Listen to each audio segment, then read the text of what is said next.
Hello friends, ഇന്ന് ഞാൻ വന്നിരിക്കുന്നത് ഒരു ചക്ക വേവിക്കുന്ന വീഡിയോയുമായിട്ടാണ്. എൻ്റെ വീട്ടിൽ നിന്ന് അച്ചാച്ചനും അമ്മയും വന്നപ്പോൾ ഒരു ചക്ക കൊണ്ടുവന്നതാണ്. പഴുപ്പിക്കാൻ കൊണ്ടുവന്നത്, പക്ഷേ ഇവിടെ വന്നപ്പോൾ അതൊരു പൊട്ട് ചക്കയാണ്, കൊത്തച്ചക്കയെന്ന് പറയും ഞങ്ങളിവിടെ. അത് ഞാൻ അരിഞ്ഞ് കുരു ഉൾപ്പെടെ അരിഞ്ഞ് വേവിക്കാനായിട്ട് റെഡിയാക്കി വെച്ചിരിക്കുകയാണ്.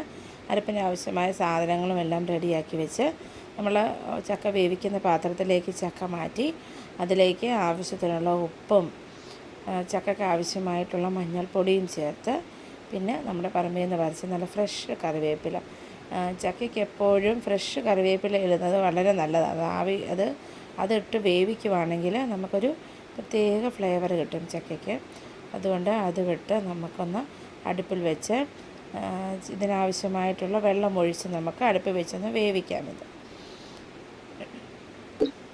ഈ സമയത്ത്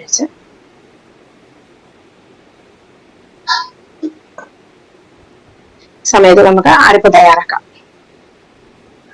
അരപ്പ് ഇവിടെ റെഡി ആയിരിക്കുകയാണ്.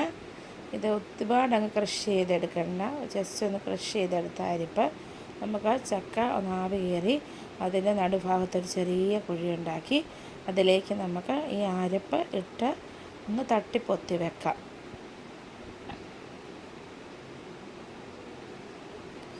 ഇപ്പോൾ ഇളക്കരുത്, അത് 1-2 ആവിയും കൂടെ കയറട്ടെ.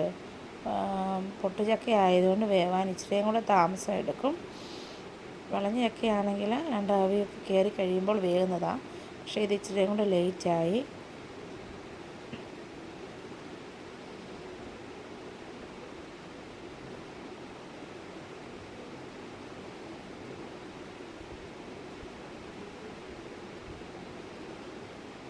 ചക്ക വേവിച്ചത് അങ്ങനെ ഇവിടെ റെഡി ആയിരിക്കുകയാണ്. ഞങ്ങളുടെ നാട്ടിലൊക്കെ ഇതിൻ്റെ കൂടെ മാങ്ങ ചമ്മന്തി, മാങ്ങ അച്ചാറും ഒക്കെ കൂട്ടി വളരെ ടേസ്റ്റാണ്. ഇന്നിപ്പം ഞാൻ ഇന്നലെ കറി വെച്ചതിൽ നല്ല മീൻ കറിയുണ്ട്, അത് കൂട്ടിയാണ് ഉച്ചക്കത്തെ ഞങ്ങളുടെ ഊണ്.